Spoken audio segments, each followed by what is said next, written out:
ام ربیہ ایک خاتون تھی، بڑی نیک عورت تھی، بغداد میں رہتی تھی۔ اللہ تبارک و تعالیٰ نے بڑی دولت عطا فرمائی۔ ان کی شادی بھی ایک دولت مند سے ہوئی، ایک دولت مند سے شادی ہوئی۔ فرماتی ہیں کہ میں چھت پہ بیٹھی تھی اپنے شوہر کے ساتھ، وہ دولت مند تو بڑا تھا پر متکبر بھی بڑا تھا۔ دروازے پہ فقیر مانگنے آیا تو میرا خاوند بالکنی سے جھانک کے کہنے لگا اسے کچھ نہ دینا، اس دکاندار ہے، یہ دنیا دار بنے ہوئے ہیں، جان بوجھ کے مانگتے ہیں۔ تو میں نے کہا میں تیری دولت سے نہیں دوں گی، میرے میکے سے جو کچھ آیا اس میں سے دینے کی اجازت دینا۔ اس نے کہا جانا ہی نہیں۔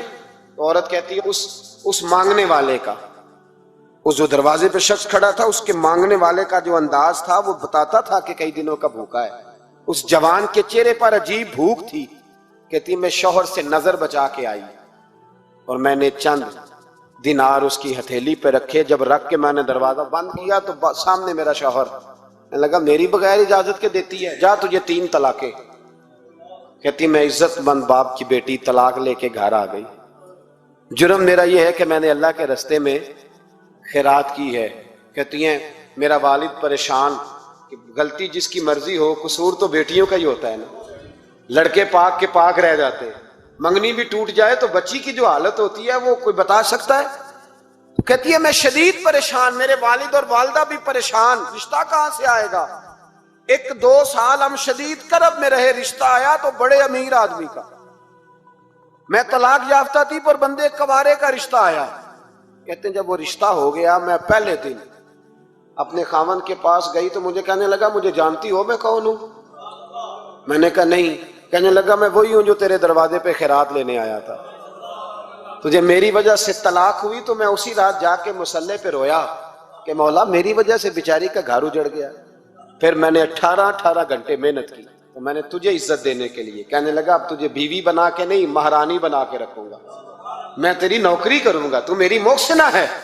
کہتی ہیں 1 سال گزرا، مجھے اللہ نے بیٹا بھی دیا، میں چھت پہ اپنے شوہر کے ساتھ بیٹھی، دروازے پہ مانگنے والا آیا تو میرا شوہر سارے کام خود کرتا تھا، آج جب مانگنے والا آیا تو کہنے لگا جب کوئی مانگنے آئے تو نے دینے جانا ہے۔ کہتی ہے میں دروازے پہ مانگنے والے کو دینے گئی تو میری چیخ نکل گئی، میں دھڑام سے گری، میرا شوہر دوڑا آیا، کیا ہوا؟ کہنے لگی پتہ ہے مانگنے کون آیا؟ یہ وہی ہے جو میرا پرانا شوہر تھا۔ بے پرواہی ویک سجن دی جتھے کسے دی پیش نہ جاوے، انہیں تاجاں والے در در رولے، تاجاں والے تخت و تاج والے، تاجاں والے در در رولے تے منگتیاں تخت بٹھاوے، اوے سجنا کسے نو کارا مل دئی، کوئی کعبےوں خالی آوے۔ کہتی ہیں ام ربیہ کہ وہ شخص میرے دروازے پہ، میں رونے لگی۔ دولت کا تکبر کرتے ہیں لوگ، غریب دروازے پہ کھڑا ہے تو کہتے ہیں تم کماتے نہیں، مجھ سے بھیک مانگنے آ جاتے ہو۔ دولت کا تکبر، خبردار اس تکبر میں مبتلا نہ ہونا۔ لوگ تو آپ یقین کریں فتوے لیتے پھرتے ہیں، کہتے ہیں ایسے ہی جناب زکوٰۃ تو اس کی بنتی ہے جو ٹیکس نہ دے، زکوٰۃ تو اس کی بنتی ہے جس کے پاس ملازم نہ ہو۔ تو ایسے مولویوں نے سنو، حضرت موسیٰ کے چچا کا بیٹا تھا قارون، حضرت موسیٰ کی دعا سے دولت ملی، اتنا دولت مند ہو گیا کہ خزانوں کی چابیاں 4 اونٹ اٹھایا کرتے تھے۔ حضرت موسیٰ نے کہا کہ 1000واں حصہ زکوٰۃ فرض ہوئی ہے۔ کتنا حصہ؟ 40واں نہیں، 1000واں حصہ زکوٰۃ دے۔ کہنے لگا دیتا ہوں۔ گھر جا کے حساب کیا تو پریشان ہو گئے، اتنے پیسے دینے پڑیں گے؟ پریشان جب آتے ہیں تب نہیں پریشان ہوتے، اتنے آ گئے میرے پاس، دینے پڑے تو کہنے لگا ہو اتنے پیسے؟ حضرت موسیٰ نے کہا دے، تو کہنے لگا جناب موسیٰ ویسے مہنگا نہیں بڑا آپ نے رکھا خرچہ؟ آپ فرمانے لگے میرا حکم نہیں، حکم میرے 40واں نہیں تھا، کون سا حصہ تھا؟ بولیے۔ اس کو کہا قارون کو زکوٰۃ دے، کہنے لگا کوئی نہیں، بلکہ اس نے الزام لگایا۔ حضرت موسیٰ تقریر کر رہے تھے تو ایک بندہ لے کے آ گیا،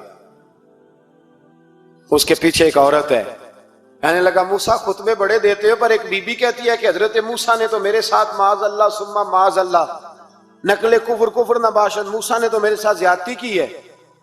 حضرت موسیٰ اللہ کے نبی جب عزت دار آدمی سے آ کے سوال پوچھتے ہو تو بیچارہ ٹوٹ جاتا ہے، وہ بیچارہ ٹوٹ جاتا ہے۔ جب لوگ پوچھتے ہیں نا یہ تو کھا گیا فلانی شے، عزت دار، اس نے اپنی زندگی بڑی مشکل سے کاٹی ہو پر وقار سے کاٹی ہو، وہ تڑپ اٹھتا ہے۔ حضرت موسیٰ بڑے جلالی تھے، پر جب قارون نے عورت کا الزام لگایا تو رو پڑے، سجدے میں سر رکھ کے کہنے لگے مولا مجھ سے اتنا سخت امتحان نہ لے، میں نے تو سارا کچھ تیرے نام کیا ہوا ہے۔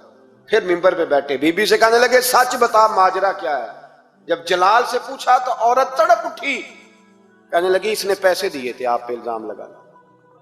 حضرت موسیٰ نے دعا کی، کہا یا اللہ تو دیکھ رہا ہے اس نے تیرے نبی کے ساتھ کیا کیا ہے۔ جب وہ غرق ہونے لگا نا زمین میں، زمین پھٹی اندر جانے لگا تو کہنے لگا لگتا ہے میری دولت تم سنبھالو گے۔